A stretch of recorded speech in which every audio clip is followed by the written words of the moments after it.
রাসূলুল্লাহ সাল্লাল্লাহু আলাইহি ওয়াসাল্লাম ইরশাদ করেন, আলা ওয়া ইন্না ফিল জাসাদি মুদগাতান ওয়া ইযা সালাহাত সালাহাল জাসাদু কুল্লুহু ওয়া ইযা ফাসাদাত ফাসাদাল জাসাদু কুল্লুহু আলা ওয়া হিয়াল কলব।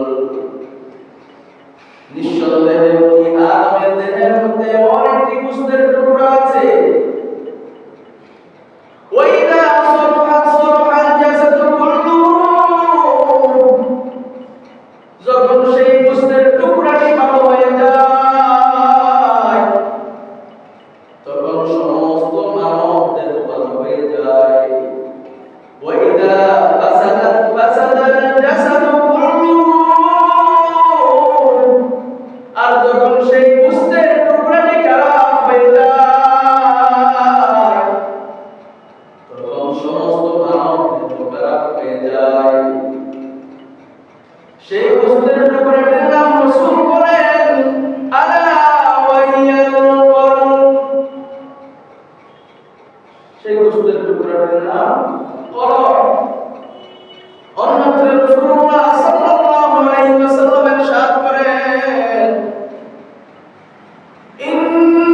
ইন্নাল্লাহা লা ইয়ানজুরু ইলা সুওয়ারিকুম ওয়ালা ইলা আমওয়ালিকুম ওয়া ইন্নামা ইয়ানজুরু ইলা কুলুবিকুম ওয়া আ'মালিকুম। আল্লাহ রাব্বুল আলামিন তোমার চেহারার দিকে তাকান না, আল্লাহ রাব্বুল আলামিন তোমার মাল সম্পদের দিকেও তাকান না। ওয়া ইন্নামা ইয়ানজুরু ইলা কুলুবিকুম ওয়া আ'মালিকুম, তিনি তাকান তোমার কলব আর আমালের প্রতি। তাহলে আমাদেরকে সুন্দর করতে হবে কলব, চেহারা নয়। আমাদের উপার্জন করতে হবে আমাল, মাল সম্পদ নয়। বুঝা গেল, মানুষের যদি কলব ভালো হয়ে যায়, শুদ্ধ হয়ে যায়, তাহলে আমল ভালো হয়ে যায়, শুদ্ধ হয়ে যায়।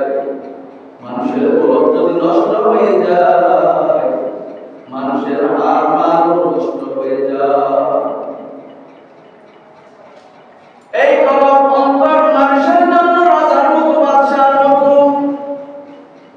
এই কলব সম্পর্কে আল্লাহ রাব্বুল আলামিন কুরআন কারীমের মধ্যে ইরশাদ করেন, মা জাআলাল্লাহু লিরাজুলিন মিন কলবাইনি ফি জাওফিহি।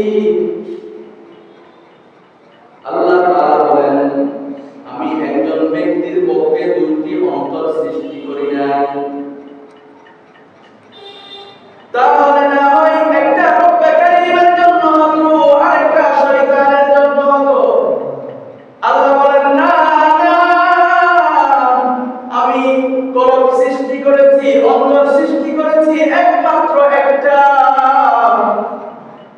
মানুষ আমার স্মরণ দ্বারা সেই অন্তরকে সুবাসিত করবে। সেই অন্তর শয়তানের জন্য নয়, অন্তর হলো আমি স্রষ্টার জন্য, এবং মানুষ আমার স্মরণ দ্বারা সেই অন্তরকে সুবাসিত করবে। সুবহানাল্লাহ। অন্তরকে সব সময় আল্লাহ রাব্বুল আলামিন